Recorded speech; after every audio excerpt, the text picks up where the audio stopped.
کہا جاتا ہے کہ زندگی موت کی ضمانت ہے اور موت جب چاہے زندگی واپس لے لے۔ مائیکل جیکسن جو کہ 150 سال زندہ رہنے کا دعویٰ کرنے والا شخص تھا، اس نے بھی آخر کار موت کا مزہ چکھ ہی لیا۔ جو اس نے طے کیا ویسا نہیں ہوا۔ ظاہر ہے کہ قدرت ہی اس مقام پر جیت جاتی ہے۔ دوستو، اس نے امریکہ اور یورپ کے 55 چوٹی کے پلاسٹک سرجنز کی خدمات حاصل کی، یہاں تک کہ 1987 تک مائیکل کی شکل و صورت، جلد، نقوش اور حرکات و سکنات بھی بدل گئیں۔ سیاہ فام مائیکل جیکسن کی جگہ گورا چٹا نسوانی نقوش کا مالک ایک خوبصورت مائیکل جیکسن دنیا کے سامنے آ گیا۔ اس نے 1987 میں بیڈ کے نام سے اپنی تیسری البم جاری کی اور یہ گورے مائیکل کی پہلی البم تھی۔ یہ البم بھی کامیاب ہوئی اور اس کی 3 کروڑ کاپیاں فروخت ہوئیں۔ اس البم کے بعد اس نے اپنا پہلا سولو ٹور شروع کیا۔ وہ ملکوں شہر شہر گیا اور موسیقی کے شوز کیے اور شوز سے کروڑوں ڈالر کمائے۔ یوں اس نے اپنی سیاہ رنگت کو شکست دے دی۔ اس کے بعد ماضی کی باری آئی۔ مائیکل نے اپنے ماضی سے بھاگنا شروع کر دیا۔ اس نے اپنے خاندان سے قطع تعلق کر لیا۔ اس نے اپنے ایڈریسز تبدیل کر لیے اور کرائے پر گورے ماں باپ بھی حاصل کر لیے، اور اس نے پرانے دوستوں سے بھی جان چھڑا لی۔ ان تمام اقدامات کے دوران وہ اکیلا ہوتا چلا گیا۔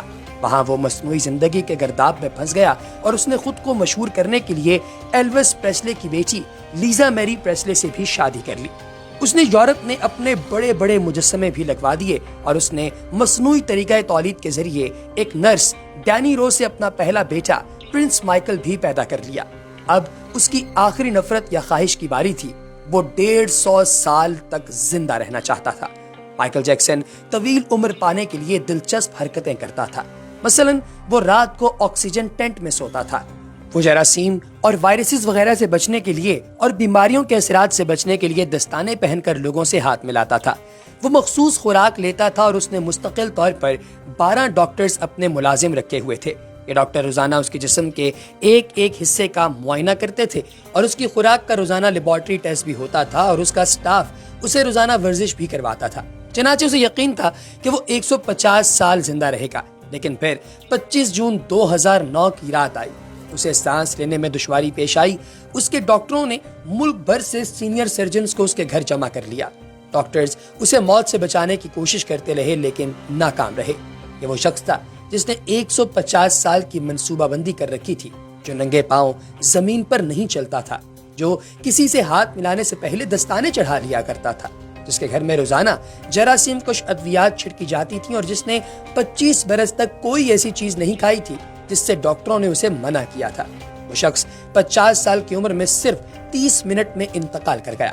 مائیکل کے انتقال کی خبر گوگل پر 10 منٹ میں 8 لاکھ لوگوں نے پڑھی۔